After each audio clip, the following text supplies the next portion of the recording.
we're going to be discussing interpreting labels, Walnut Twig Beetles, and tipping points, all on this edition of the Pest Geek Podcast.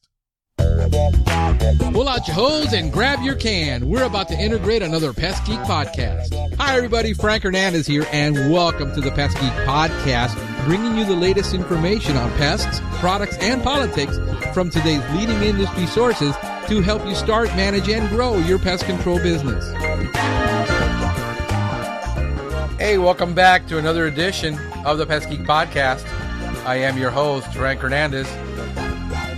Thank you for tuning in on another fantastic Monday.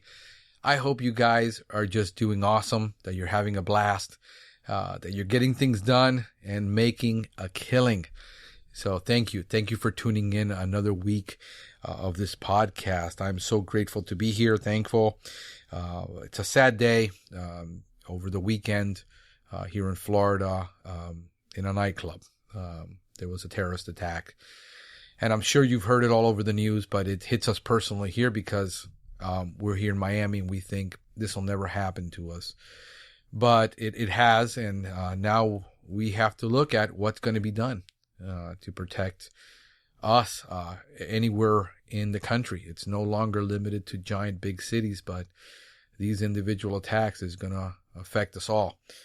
So our prayers go out to the families of those people that have been injured and killed in this process. And, we just hope that, something can be done about this. So, I just thank you all for tuning in. Greatly appreciate this. I would like to thank listener James Dvorak for following us on Facebook. Thank you so much for really following us. I don't know what you do or what you're about, but you're following us and we're thankful. Also, Bob the Bug Guy at PestWorks app is following us on Twitter, and I'm just thankful for that you're listening and you're following us.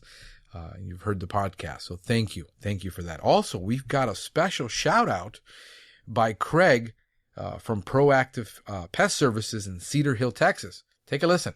Hello, Frank. My name is Craig, Proactive Pest Services, Cedar Hill, Texas, and I just had to call you right now. I've been listening to your podcast for a while, but re-listening to the episode on to repel and not to repel, and definitely have to sit down and listen to it again when I can take notes, because you are amazing, and I just really appreciate what you're doing. I don't know why they're not covering a lot of this stuff in the CEU classes. I mean, I guess they have to just keep covering the difference between a roof rat turd and a Norway rat turd, since us CAs seem to forget that every year. Just joking. But anyway, I just appreciate the value that you're putting out. And I tell you what, if you were to do a class on modes of action and that sort of thing, I would pay money for that. Think about maybe putting an online course together. Anyway, great to be able to leave this. My name is Craig, Proactive Pest Services, Cedar Hill, Texas, and my phone number is 972-926-9989. Email is CraigTheBugGuy@gmail. Anyway, I will really appreciate the value. Bye. Hey, thank you for that, Craig. Really do appreciate that. I have thought about doing online courses for doing CEUs, and it's a daunting task, and I'll tell you why. In order for the CEU to qualify, I have to register that class in every state that I want a CEU to qualify for. So if we're doing Florida, that course has to be approved by the Department of Agriculture here in Florida, and then subsequently across anywhere I want to do a class. And then we have to take a quiz online, and then we have to submit from that state that you're in a certificate. So it is a huge undertaking. We do currently do CEU training here locally, and we apply for the CEUs and apply for the credits. And we do it locally through either our extension service or anywhere that people want the CEU class done. But it is a huge undertaking. I thank you for the call. Thank you for the kind words. Thank you for listening and thinking that I am amazing. I don't know anybody that thinks I'm amazing other than my wife. So thank you. Thank you for that. I really, really do appreciate it. I wanted to give you a tech tip. And it's actually a very good product that you probably already know about. But most of you that I've talked to haven't heard of it, and they do have it available. And besides the B&G sprayer, that's what they're known for. They've branded the industry based on that B&G sprayer. But they do make a phenomenal product. And if you buy a B&G, you're going to buy it once in your lifetime. That thing is going to last forever. So they make a phenomenal product. But they also make a new one. I bought one, about 6-7 years ago. The B&G Acu Spray. And I had the one with the little plastic bottle. And I think it's the most amazing because you can create your own solution of any product you want, and do a crack and crevice treatment with that. And it's called the Acu Sprayer. You buy the little bottle, it comes with a tip and a little hose and a pump. And with the little, you put it on your side hip and you can go to town with that. They also make one with a professional one that comes with a metal bottle. And I love the one with the metal bottle. I just replaced that one with the one with the metal bottle because the bottles kept cracking if you left pressure inside, and I didn't realize that. And I cracked one bottle, and then you forget to take the pressure out, and you end up cracking another bottle. But they do have one with a stainless steel bottle, and it is very good product. I mean, it's just amazing. I've had it for 7 years. It's never broken down on me yet. So another great product by B&G. Take a look at it. I got a link to that from the B&G website. You can go directly to it. Also, optimizing SEO, optimizing your website. Always look at when you're putting images and you've edited your images, that you include alt tags, that you include whatever your keyword is into that alt tag. And if you're using WordPress and you're bringing in an image, there's a little blank section that says alt tags, alternate tags. And what you want to do is you want to optimize that picture for that alternate tag. And that's going to help you rank that picture on SEO. So if any image that you do, make sure you always alt tag it and include the keyword in that image, in the description of that image. So that's one way to optimize to get that picture to rank. In the book of the week, I love this book. I love pretty much everything he does. I've written a couple of books by him, Malcolm Gladwell, and he's got a book out, The Tipping Point, how little things can make a big difference and what causes tipping points. And I'll tell you one example of a tipping point for us is when we are marketing and we are focusing on a development or a small area, usually around 1,000 to 2,000 homes.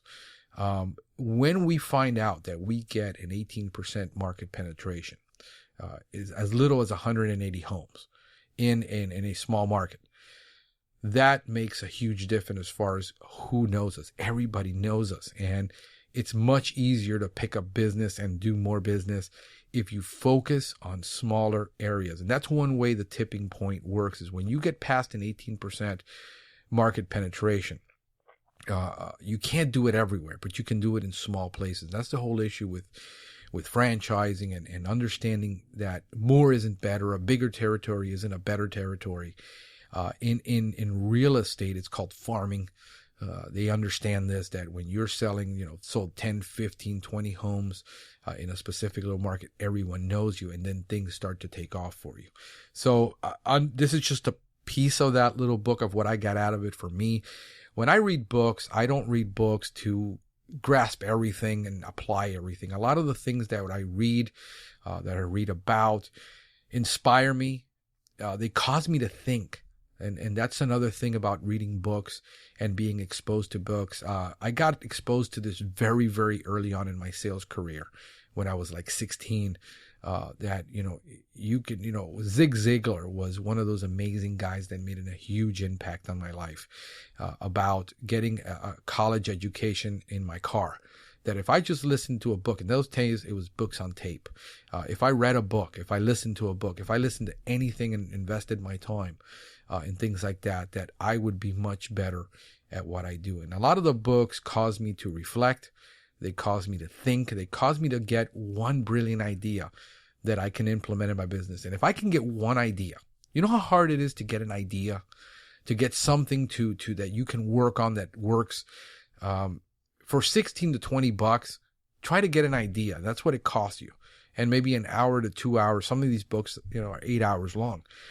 And I get an enormous amount of value for the time I invest. I'm in my car. Rather than listening to music or listening to the news, I don't listen to the news. I don't need anybody to depress me every day, tell me how bad the world is. I already know I live in reality. So I don't continue to fill my mind with that junk. I try to invest my time in taking in positive things that can help me grow as a person, grow as a human being, grow my business, and do whatever it is that I do better. So if it's either on parenting or being a better husband or just being a better person in general, it's an awesome way. So, this is a great book. It's very motivational, very inspiring book about what is possible.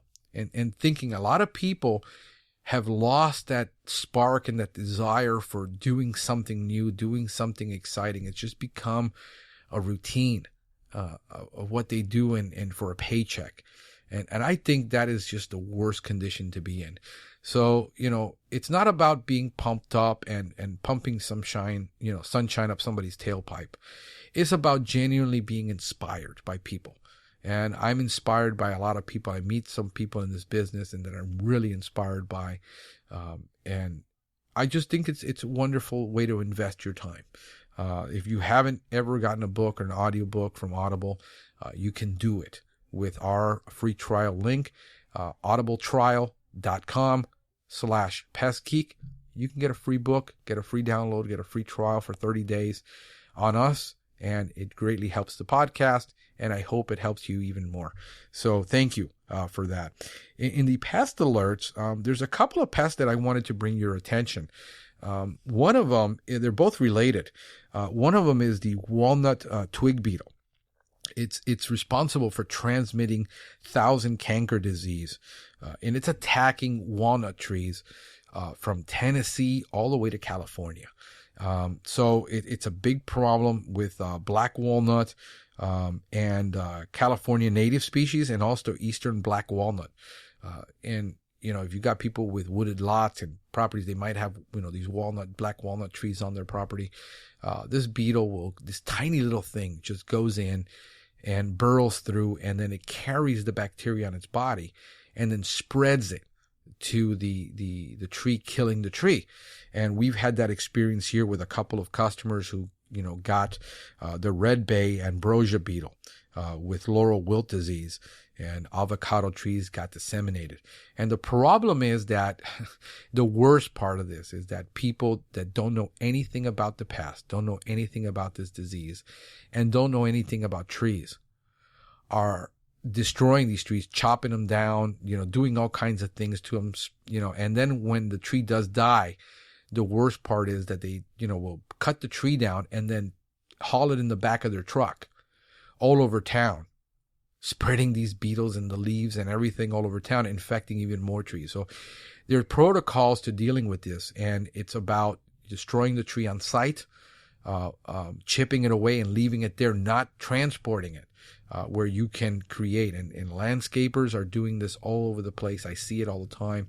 It drives me insane. And they're just making things really, really, really tough for a lot of people. There's two links on it. One for the 1,000 cankers, this one is from the, University of California. I think it's UC Berkeley. I'm not sure. And the other one is from IFAS here at, Florida. Our IFAS program at the University of Florida. Check those two out. Great info on there about dealing with those little, beetles.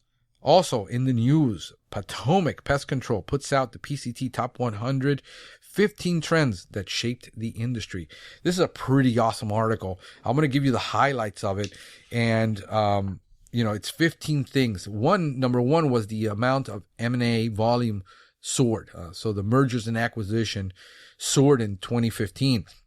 Also, the sleeping giant woke up and the industry grew up big time. D2D sales made gains.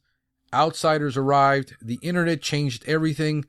Tech improved productivity. Service lines expanded. Commercial service took off. Service frequency shifted. Products changed business models. Termite revenue tumbled. Bed bugs returned. Demographics forced change. The industry owned its message. It's about 5 pages. Take a look at it. There's a link to it, to Potomac Pest Control, and take a glance at that, because I think it's a fascinating article on what's going on and the shifts that happen in the industry, how that affected you. I wanted to talk about today an issue about labels. And why do I want to talk about labels and interpreting labels correctly? The potential pitfalls that somebody has for either ignoring the label or misinterpreting the label. And I know that every year you might take a CEU class or something and somebody talks about this, but I see people all the time making this mistake, telling me they're using this product and they're using it this way. And then I say, man, that you're really violating the label. You're opening yourself up for a huge lawsuit. And also I see people who are owning property, they manage property, and they're having their employees do the pest control on the property, not realizing they're violating the label, and they're violating state law, and they're violating federal law. Interpreting labels, people who aren't in the pest control business think of these labels as suggestions, and they don't read the part where it says that it is a violation of federal law to use this label inconsistent with its labeling, to use the product. And I think that we need to do a better job in the industry at helping people understand these labels. The worst part is when you have multiple texts on these labels, and you're changing labels all the time. You're changing product. Even though what the biggest mistake people make is saying, well, it's the same active ingredient, it's the same label. No, it's not the same label. If you can have 3 of the same active ingredients, 4 active ingredients, 5 of the same, and they will have a different label and different label requirements depending upon what the manufacturer requested to be on the label and what the EPA approved when that label was registered. So labels go through changes where new labels are put out, and you might have on your truck an old label and not realizing that it had been changed. Products get changed in category and are discontinued from certain types of applications, and you still have an old label thinking it's the same label and you memorized it. So we're going to be covering potential pitfalls, problems. We're going to be using the label for the active ingredient lambda cyhalothrin, which is the active ingredient known in the demand CS. And we'll be looking at lambda star 9.7 CS for the interpretation. And to understand that there are changes, even subtle changes between the two, and where these pitfalls are. And we're going to be covering this. Number one is that this is a synthetic pyrethroid. It's a class 3 pyrethroid. So if you are using this product and you're rotating it between this and maybe you're using bifenthrin or you're using permethrin, understand that you're not rotating the class or the mode of action. You're just rotating the chemical active ingredient. So you need to be able to be in a different class or a different category than this. Now, what they do is they classify this as a 3. And the pyrethroids are group 3 insecticide. If you look at the top of your label, most labels now have that. And if you don't, then you should look through the label for the class, because it is not just the active ingredient that you need to look at. You need to look at the entire class of what this is under and rotate your classes. Second of all is concentration. Make sure you're getting the same concentration. I know that manufacturers have proprietary formulations for, this is an encapsulated, Demand CS uses ICAP technology. Lambda Star says it's microencapsulated. The technology of microencapsulating is similar to that of using chelation to chelate micronutrients and put a claw around it or something around it to protect it, making it penetrate, making it smaller, making it larger. It's a technology that is used in making that pesticide last longer in different pHs, in more sunlight, able to use more sunlight. So they claim to have a proprietary. As far as most studies go, if you read entomological studies, they basically look at the active ingredient and what is the LD50 that is required to kill that insect. So there might not be much difference. You might not notice any difference in switching from one product to another. And here's what happens. A lot of people will buy whatever is cheapest at that time. If their supplier has a sale that month, that's what they're going to buy. And that's fine if you have a one-man operation where you're the only person using that product, you're reading the label, you're interpreting it. How many of you, every time you buy a new product, you read that label entirely? Or do you just look at how many ounces per gallon or product per 1,000 square feet you're going to apply? And how many of you read it in detail? You should read it in detail because your business, your liability is on the line. The just switching over, if you have 10 techs and you're switching you're still keeping the same active ingredient, but you're changing the product name, you're buying another one, even if it's the same active ingredient, every time that you change that product, you need to do a training class. You need to go over that label with them. Find out what the changes are, if there are any. Location site changes on labels.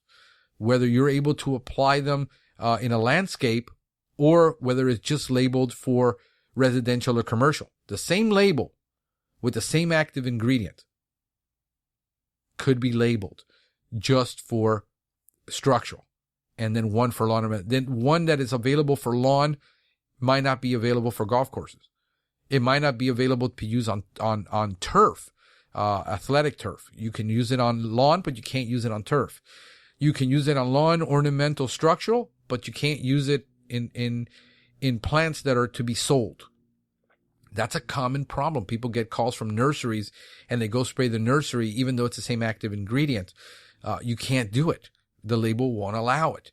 And you need to go find then another product that you can use for that specific reason. One of the things that I want to cover is and I'm doing this the old fashioned way, I got two, so you're going to hear pages being shuffled, because I'm not using a desktop. I'm using, the actual paper, two labels side by side, comparing notes on these labels. Number one is, let's look first at the label, not the Demand CS, but the Lambda Star label. And you're going to hear paper moving around, and you're going to hear all that noise. So if it becomes annoying, I apologize. But I didn't want to just read off of a screen. I actually stood, and went through these labels and highlighted and marked and made notes to share with you. But one of the things they put, the precautionary statements, they put it right up on the precautionary statement of what you need to be able to do this label. And they put warning, may be fatal if swallowed, harmful if inhaled or absorbed through the skin, cause moderate irritation, avoid contact with eyes, skin, or clothing, avoid breathing the spray mist. So depending on what you're using, remember that PPE is vital to make sure you and your people have the right PPE. That is vital. If they got to wear a face shield to apply this product because it can really irritate their skin if it falls on it, then they need to wear a face shield. Just saying, well, I just don't feel comfortable wearing a respirator because I can't breathe. If you can't wear a respirator, you can't breathe, you shouldn't be in this business. because you're going to need to wear a lot of respirators. If you're doing any spraying outside, any misting, any overhead, you really need to wear some type of breathing equipment to not get that into your lungs.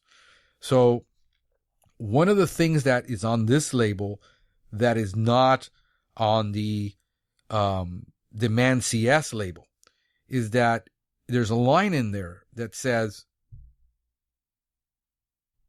applying this product in calm weather when rain is not predicted for the next 24 hours will help ensure that wind or rain does not blow washable pesticide off the treatment area. So the question now becomes, is that a suggestion or is that a requirement? And interpreting your label, remember, this stuff is written by scientists, lawyers. It wasn't written by a pest control technician. So the question then is, if you're perceiving rain within the next 24 hours, are you still allowed to apply this product? You call the manufacturer, going to say, you're probably better not. So then again, when can you use it? One of the things that we looked at is the issue with applying it to impervious surfaces. Spot treatment, crack and crevice, broad surface treatments. What's allowed on these labels. Very, very restrictive. Most people don't understand how restricted this label is to being able to apply it indoors. This product is highly toxic to bees. To direct treatment or residuals on blooming crops or weeds.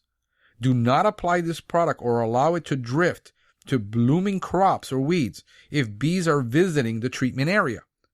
So you show up to a customer and you're going to do a tick treatment or mosquito control service. Customer wants, and he's got shrubs, and he's got a lawn, but his lawn really isn't a lawn. It's more of a collection of weeds. It used to be a St. Augustine lawn sometime 20 years ago. And now you have all these dandelions and all these weeds, and bees are all over the place on the ground. You see them. They're not abundant, but they're there. You've got flowering plants. Well, the label prohibits you. Do not apply this product. Do not apply means do not apply it. If the weeds are there, if the bees are there. So now how do you explain to a customer you can't spray their lawn because they got these dandelions and bees are all over the place? They're either going to have to mow their lawn, get rid of all those dandelions so the bees won't be there, and then you can come back and spray. It's a big problem, especially in doing lawn and ornamental. But you're not doing lawn and ornamental. You're doing ticks. It's classified as a general household pest, and you're in an LNO environment. See, this product, Lambda Star, is not allowed to be used for crops that are sold, plants being grown for sale as commercial use. Now, if you go down where it says premise and perimeter, I'm on page number 2. That way, if you ever you can pull these labels and you can go through it with me while you're listening to the podcast. I think it'll be valuable for you. Lambda 9.7 CS is for use on general surfaces in non-food, non-feed areas. So a non-food area is an area where food is not stored, prepared, packaged, sitting there, and feed is for animals. So food is for people, feed is for animals. And the reason I forgive me if I'm insulting your intelligence or your knowledge, but there's a lot of people that are listening to this podcast that are new to pest control. Nobody's explained this to them. You know how long it took me to find out what the difference between food and feed was? Because I didn't do commercial. And I'm like, well, you can't apply it to a residential kitchen. Well, yes, you can. That's not a food or feed area, even though a residential kitchen and food is being prepared. There's precautions for it on the label. But there's a difference between doing a restaurant or a warehouse and doing an apartment or doing a single family home. It changes also if it's in a commercial building, like you're doing an office building and they've got a kitchen. That's a food and feed area because it is being prepared there for more than you in your household.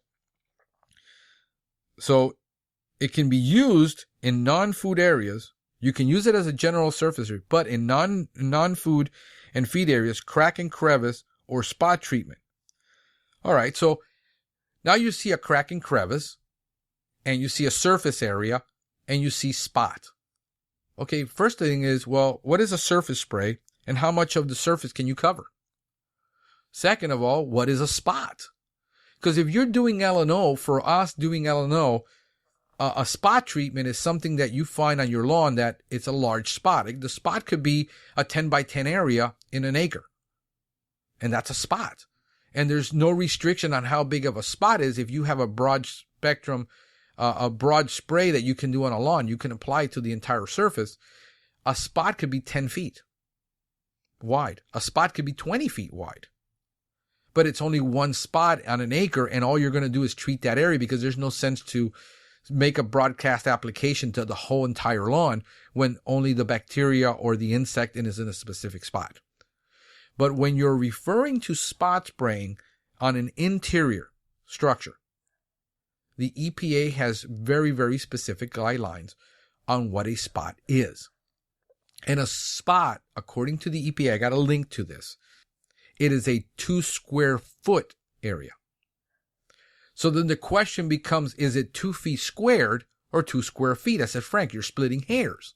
No, because if it's a 2 square feet, then it's an area that's probably a foot and a half by a foot and a half. You got it. I think it's 288 square inches. But if it's 2 feet squared, then could you make an application straight across, 4 inches thick, until you get to 2 feet by adding, 48 inches. So is it 4 feet at 4 inches? That's a spot. What's the clarification? Well, the EPA doesn't make that clear, but they put a restriction on it that it can't be more than 20% of the total surface. Okay, so what is 20% of the total surface? Does that include walls? Because if the product can be applied to walls, can the product be applied above 3 feet from the ground? Can the product be applied to walls? Can the product be applied overhead, inside? So if now 20% of the surface area is the floors, the walls, and the ceiling, so you got to figure out and measure that and figure out, well, that's 20%. So that's going to be limited to about 40 square feet or something. So then I can make 10 spots of this, like this, 4 feet long. I can't really do a baseboard spray with this product. I don't have enough feet to do a baseboard spray. And a lot of people are doing baseboard sprays with products. They're not calculating how much product they can use and just putting it out there. The label is restrictive in a way to get you to do it in a crack and crevice only. That's why that's there. On the going over to the demand CS label, directions for use on page 2 at the bottom, it says, do not apply directly to impervious horizontal surfaces such as sidewalks, driveways, and patios, except as a spot, crack and crevice treatment. Do not allow pesticide to enter or run off into storm drains, drainage ditches, gutters, or surfaces. Okay, so you're doing an exterior perimeter spray.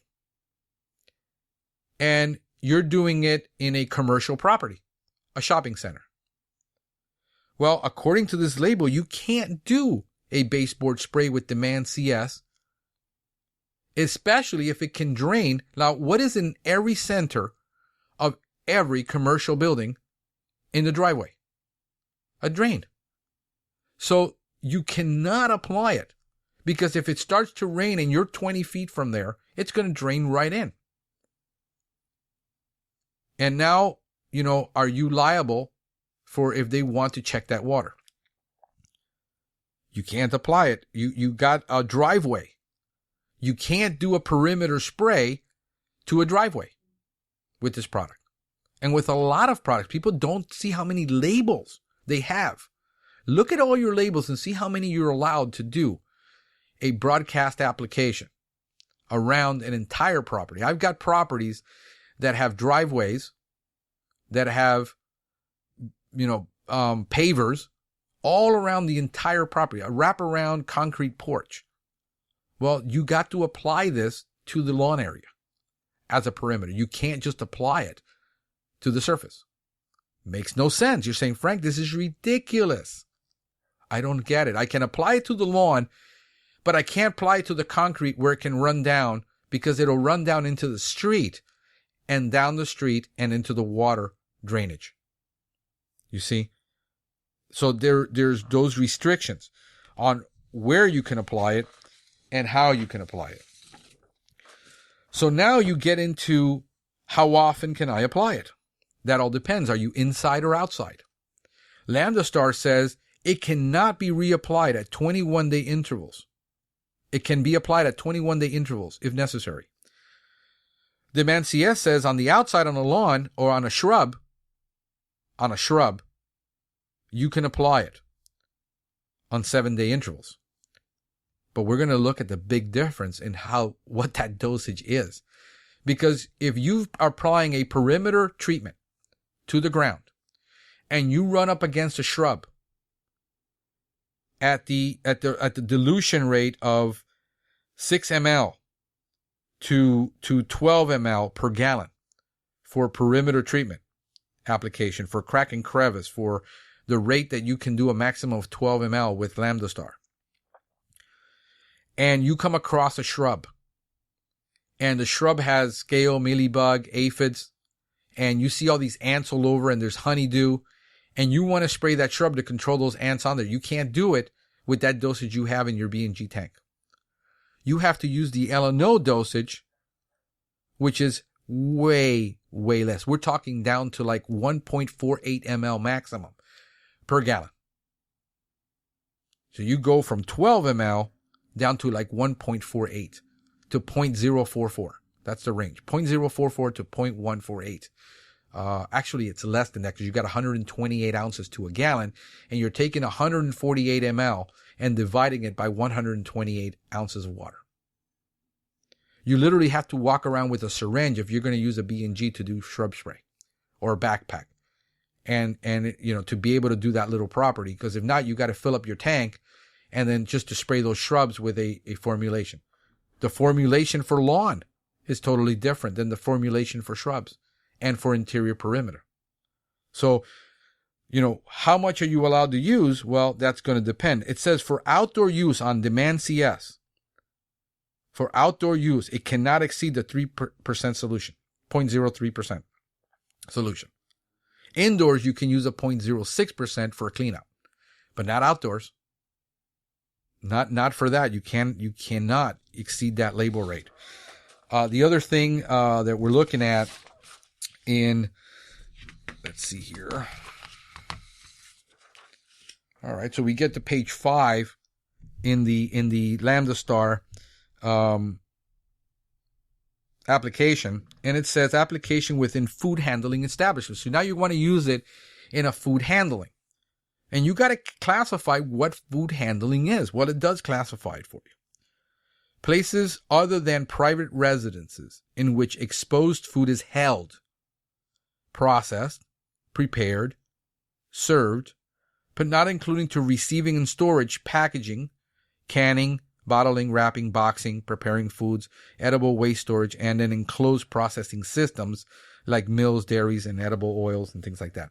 So now you said, well, I'm doing a supermarket. Well, it can be used in those areas. I'm doing a warehouse where all they do is warehouse boxes of food. It can be used.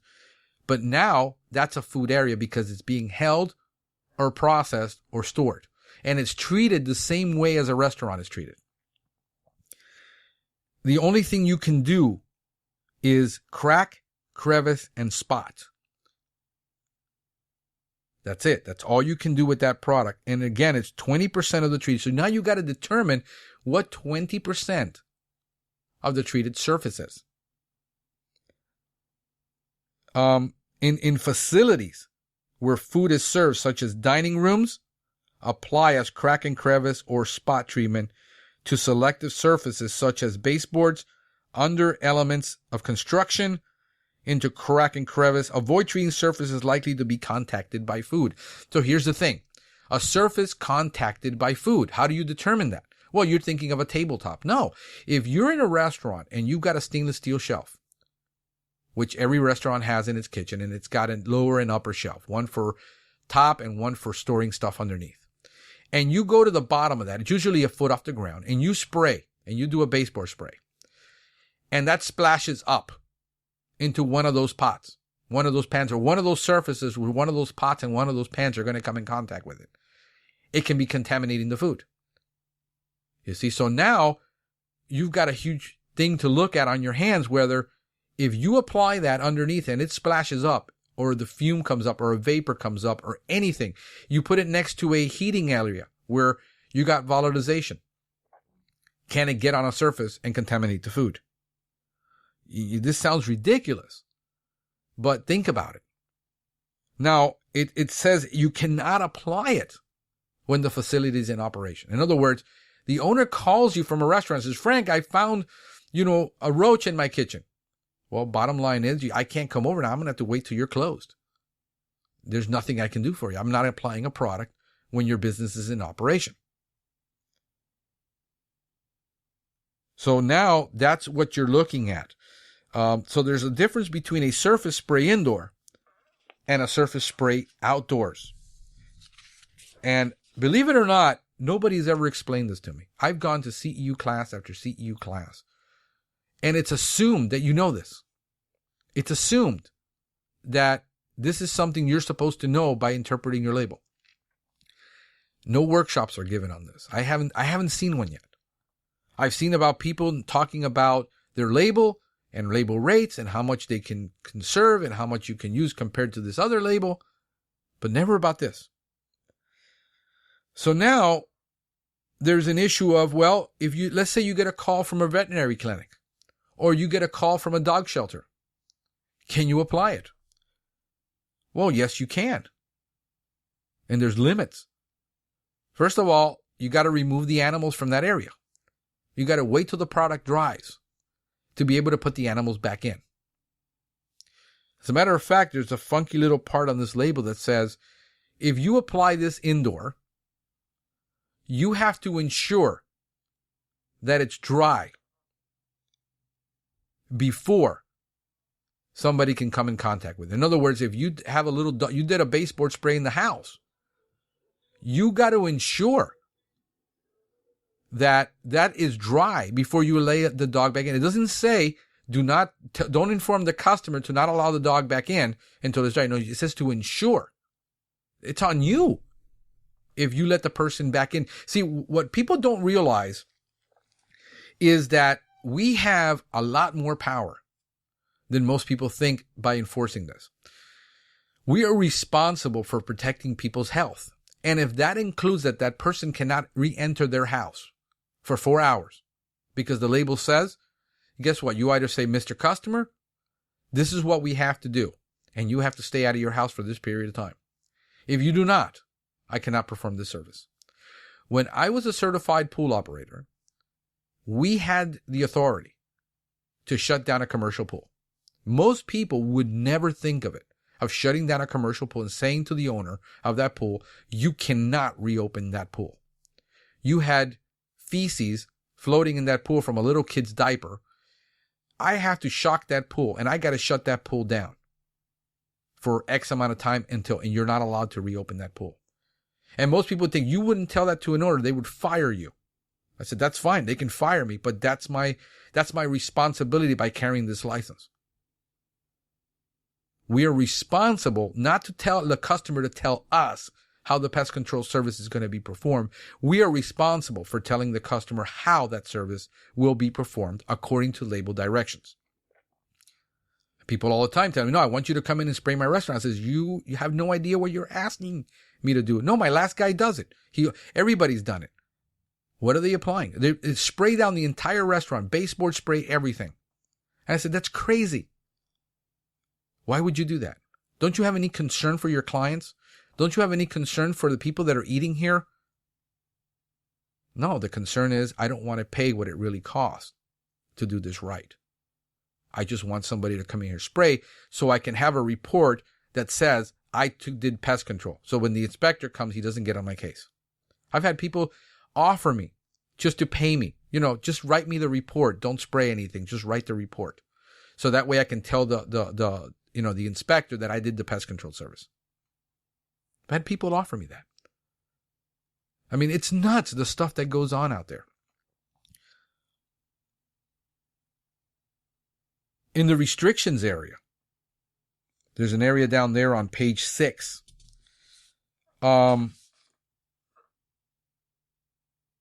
There's also restriction in dealing with buildings and perimeters, where you cannot exceed a 1 to 3 foot. You cannot exceed a 3 foot up on this.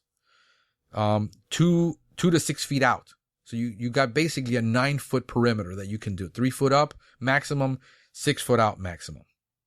Okay. It says in the restrictions area, says allow treated surfaces to completely dry before restocking the facility. And this is in an area where you're going to have bringing in either animals or product. So you have to let it dry completely before you're allowed these animals to come back in. Maximum up to 3 foot in height. Other applications of building foundations. All outdoor applications to impervious surface, such as sidewalks, driveways, patios, porches, structural surface, such as windows, doors, and eaves, are limited to spot, crack, and crevice application only. This is with Demand CS. This is with Lambda Star 9.7. Understand that none of these products are bad to use, or it's not about the product. It's about the label. This is how it's labeled. And if you prefer not to do this, then just pick another product that you can do what it is that you're desiring to do, that it will allow you to do it. It's not the product's fault. It's not the manufacturer's. This is the label. All right. Now, on the label on Lambda 9.7 is much more. It's longer. It has a lot more stuff in it than that of the Demand CS label. So if you're doing mosquito control, you can't use the same rate that you use for doing an interior, for spraying a shrub. Because if you're doing mosquito control and they're on the shrub, you got to go down to that shrub rate. You can't just apply it at 24 ml. I mean, you're limited to 8 ml per gallon for doing that kind of service. And so that's one of the restrictions. The other thing we're going through is on page 8. It says, let surfaces dry before allowing human and pets to contact surfaces. So you did a baseball spray. It says allowing. You're not allowed to have them back in. If you want them to be back in very quickly, then you can't perform a barrier spray where it's wet. A little kid comes in and is going to walk over. Is this safe? Yeah, it's perfectly safe if applied to label directions. Well, not according to this label. Not. In places where, let's say you have an elderly person, it says, do not allow this product in any room being used as living, eating, sleeping, or recovery area by patients, the elderly, or infirm when they are in the room. So if you've got grandma who's sick and is in that room, you cannot treat that room with grandma in it. She's got to get out. You got to make arrangements to remove her from that room before you can treat it. Do not apply to institutions, including libraries, sports facilities, in the immediate area when occupants are present. What's the immediate area? So all of a sudden you're in the back of a library and somebody walks in. How do you prevent that? You got to basically do it when nobody's there. You cannot perform commercial services when there's people all around you. That's one of the limitations that a lot of these products have. Lakes, mile per hour, this says 25 feet from a lake. But you got to look at your state law, because in Florida, it's 10 feet. It doesn't matter what the label says. You cannot apply it within 10 feet. In New York, it's 100 feet from water, from a body of water that you can apply it. The label says no more than 15 miles per hour. In Florida, it's 10 miles per hour. I don't know what it's like in your state. There's also how much you can apply per year. Everybody knows that you're limited to how many pounds you can apply per acre per year. And looking at lawn spray and shrub rates indoor, so you've got 3 different labels rates that you can apply this product in, and you must look at that very carefully. So that's just two labels that we compared. One's more extensive than the other. So what people say, well, this label is more restrictive than the Demand CS label is, but the Demand CS is way more expensive. I'm going to buy this product and use it the same way as I use Demand CS. You can't do it. So what I would suggest is what we do. This is just what we do. We pick our products and our procedures are all protocoled out based on insect species, site, lawn, shrub, what we're doing. And we always stick to the same products for procedurals. So in other words, if you're going to choose 3 products to rotate, always choose the same 3 products to rotate. Don't go buy this one this month because it's cheaper and not train your technician on it. He's going to be in a world of hurt. You're the one that's liable as the pest control operator, not the technician. So understand that if a technician is applying a product inconsistent to its labeling, that could cost him his job, because you're putting people at risk and you're putting the welfare of the company at risk. So, keep all this in mind, that, it's important to understand PPE and all that, but what little restriction is this label going to cause me that I won't be able to serve my customer right? The customer doesn't understand this. People who own businesses don't understand this. They don't understand all the restrictions that we are under. They don't understand all the things that we have to do to comply with the state, comply with local government, comply. I just had a situation where a city called me. They got a wetland area. And this wetland area, they're going to be doing some construction. And they're going to be eliminating some trees. And they got a permit from the county, an open permit to remove some trees. And it's in a wetland area. Well, the only method you can use there is what is called the hack and squirt method, where you hack the tree, you open up a wound, and then you put a very little amount, like we're talking like 1 ml of this product into the tree to kill it. It cannot hit the ground.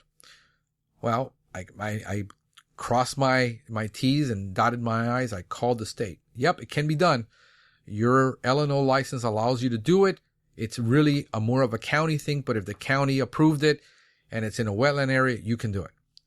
I said, are you sure? Yes. So they said, but if you doubt, we can give you a name to another inspector and you can give him a call. Called the other inspector. He said, yeah, you can do it. Is there water on the ground? Because if there's water on the ground, that's no longer a wetland area. Okay, that's in aquatics. You need an aquatics license if there. So you can, one person can tell you one thing, another person can tell you another thing, the label can tell you another thing, and you're still like, who the heck do I believe? So those are issues that you need to look at your local. I mean, in California, this label can say whatever you want and you're still limited to 1 inch around a surface. So it doesn't really matter. Take a look at your labels, repull new labels, because labels get outdated. They issue brand new labels all the time. Make sure that if you have a label in a book, you update those frequently. You go through them and update your labels. I carry something like 16 labels on different products that we use in the field. And, we don't change them for that reason, because you get used to, unless I can have a justification of why I need to change that label for that specific product. If we're doing a one-time service for a lawn for ticks, there's really no need for you to be rotating your chemical for that. You can always use the same protocol if it's a one-time thing. If you're going to be spraying that customer's lawn every single 2 months or every month, yeah, you need to rotate and then have the same label. Don't go buying other labels or the newest thing because, that was the cheapest thing that day. I think that's where you're going to run into a lot of problems, and especially if you have to train more than one person to do this. Guys, I hope you're having a blast. I hope that this is helping you, that you're being successful. And until next time, have a great one.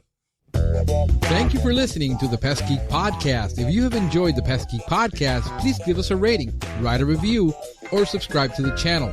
You can join the Pest Geek Society by visiting pestgeekpodcast.com. Thank you for listening. See you next time.